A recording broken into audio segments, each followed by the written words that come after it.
Alors les amis, nous gardons la même joie de vous retrouver dans notre belle émission du Club 700 avec notre ami de toujours, le pasteur Luc Henrys. Bonjour pasteur Luc. Bonjour pasteur Kofi. Alors ça respire, ça tient, ça avance. Comment, qu'est-ce que je peux dire moi? Comme on dit parfois, un pas en avant et deux pas en arrière, mais quand même, on y va, on continue par la grâce de Dieu. Voilà, c'est ça qu'il faut faire.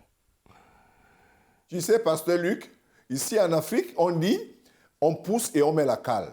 On pousse et on met la cale. Oui, bon, ici en Belgique, on a une expression qui est à peu près équivalente. Hein. On dit souvent, Ok, ça va d'aller, ça ira. merci beaucoup. Alors, pasteur Luc, je vais revenir, je vais essayer de vous entretenir aujourd'hui sur un sujet, l'amour pour la vérité. Aujourd'hui, la vérité n'est plus quelque chose qu'on cherche. Elle n'est même pas désirée de nos jours. La question c'est où est-ce qu'on va? On a l'impression qu'on fait tout et tout pour ne plus aimer la vérité, pour ne même pas la chercher. Aujourd'hui, c'est le sujet qui m'intéresse. Et j'ai quelques questions avec vous, pasteur Luc. La première question. La Bible nous dit qu'avant l'Antéchrist ne vienne, que l'apostasie doit d'abord venir. Qu'est-ce que l'apostasie? Est-ce que nous y sommes déjà, pasteur Luc? Oui, ça c'est une bonne question. Alors, moi je pense que oui, que nous y sommes déjà. Mais la Bible nous parle de l'apostasie, mais qu'est-ce que c'est l'apostasie tout d'abord? J'ai trouvé cette définition dans le dictionnaire. L'apostasie vient du grec apostasis, se tenir loin de, et c'est l'attitude d'une personne appelée apostat qui renonce publiquement à une doctrine, à une croyance ou à une religion. Donc ça veut dire également s'éloigner de cette vérité première, de cette doctrine qu'on a connue, c'est-à-dire la doctrine de la Bible avant tout, bien entendu, et de s'en éloigner et de partir sur des chemins de travers. Et c'est malheureusement ce qu'on voit de plus en plus de nos jours. De nos jours, pourquoi il y a une telle confusion sur ce sujet? Pourquoi il y a cette grande confusion au niveau des doctrines?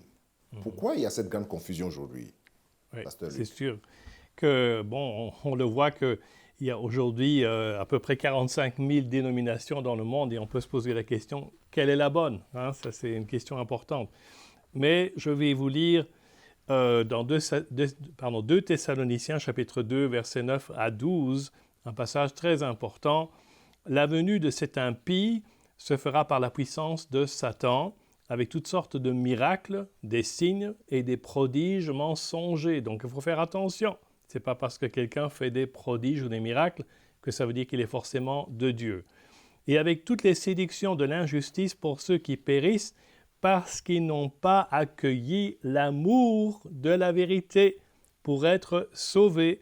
Et c'est pourquoi Dieu leur envoie une puissance d'égarement pour qu'ils croient aux mensonges, afin que tous ceux qui n'ont pas cru à la vérité, mais ont pris plaisir à l'injustice, soient condamnés. » Et on voit là l'importance de chercher la vérité et de rester dans la vérité, parce que sinon, eh bien, on s'éloigne sur des chemins de travers, comme je l'ai dit tout à l'heure. Et en plus, ce qui est encore plus grave, c'est qu'il est écrit ici que Dieu envoie une puissance d'égarement pour qu'ils croient aux mensonges. Donc c'est encore pire qu'on ne pourrait le croire.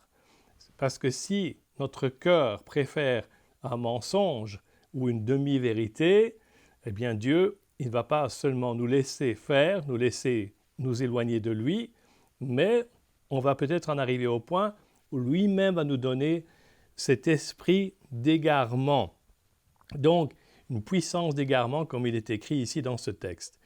Donc, c'est très important de réaliser que nous devons avoir cet amour de la vérité. Et puis, on voit aussi que Jésus a dit « Je suis le chemin, la vérité et la vie ». Et au commencement était la parole, et la parole était avec Dieu, et la parole était Dieu, et c'est donc lui, la parole, que nous devons chercher. Et dans cette parole se trouve la vérité. Et là où on atterrit aujourd'hui, avec ce que vous venez de dire, les explications, les quelques explications ou éclaircissements que vous donnez, c'est que ce qu'on rencontre, ou bien ce qu'on trouve aujourd'hui sur le terrain, c'est plusieurs dénominations, vous l'avez souligné d'ailleurs, et des points de vue sur le point doctrinal totalement différents les uns les autres, Tout ça au nom d'un seul Dieu. Comment vous pouvez expliquer ce milli-milo ou bien alors ce melting-pot aujourd'hui? Eh bien, je pense que c'est surtout dû au fait que chacun veut tirer la couverture de son côté, hein, et que finalement, on invente ses propres doctrines, on invente ses propres théologies, et on en arrive à des théologies complètement à côté de la plaque, qui ne sont même plus basées sur la Bible, sur la parole de Dieu, mais qui sont basées sur des expériences, par exemple, sur des sentiments, sur des choses que les gens ont vécues, et qui sont peut-être très réelles, mais ça ne devrait jamais être le fondement de notre foi. Encore une fois, le fondement de notre foi doit être exclusivement la parole de Dieu. Sinon, on part dans toutes sortes de directions. Et je crois que la raison, ou une des raisons pour laquelle on voit qu'il y a tellement de dénominations et d'opinions, c'est parce que justement, les gens ne cherchent plus vraiment la vérité.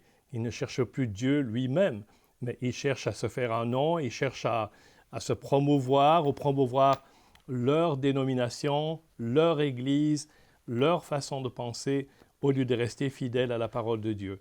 Donc je pense qu'il est vraiment très, très important, surtout pour les responsables des églises, de retourner à cet amour de la vérité, comme on l'a dit tout à l'heure, cet amour de la parole de Dieu, pour vraiment sonder les Écritures et comprendre vraiment qu'est-ce que ces Écritures nous disent et comment on doit aussi les interpréter. Parce que sinon, on peut interpréter les Écritures chacun à sa façon. Mais je pense que c'est très important d'essayer de bien comprendre le contexte afin de ne pas faire un prétexte d'un texte. Pasteur Luc, il doit y avoir quand même un baromètre, ou alors ce que j'appellerais, quel est le fil à plomb qui nous permet de savoir si une église ou une dénomination enseigne la vérité. Il doit y avoir un fil de plomb, un baromètre. Oui, donc en fait, comme je l'ai déjà dit, je le répète, ce fil à plomb, c'est ça, c'est la parole de Dieu, c'est la Bible qui doit vraiment être le fondement de notre foi. C'est comme quand on construit une maison. On doit d'abord mettre les fondations et après on construit la maison sur ces fondations. Et là aussi, encore une fois, ce fil à plomb, cette fondation, ce fondement doit absolument rester la parole de Dieu. On ne peut pas se baser sur des sentiments, sur des expériences, mais on doit rester basé sur ce que nous dit cette Bible, qui est toujours valable aujourd'hui. Le ciel et la terre passeront, mais mes paroles ne passeront jamais. Oui, tout à fait, Pasteur Luc, tout à fait. Ce que je voulais dire en finalité, c'est que ce n'est pas seulement important de connaître vraiment la vérité, c'est indispensable à vous entendre parler, Pasteur Luc. Oui. Merci beaucoup. Merci beaucoup pour ce temps de ministère et d'explication, d'enseignement à nos amis qui sont aussi très, très passionnés maintenant avec les histoires d'Israël, mais beaucoup plus de la Bible. Vraiment, que Dieu vous bénisse, Pasteur Luc. Et à vous, les amis, ne nous quittez pas. À tout de suite.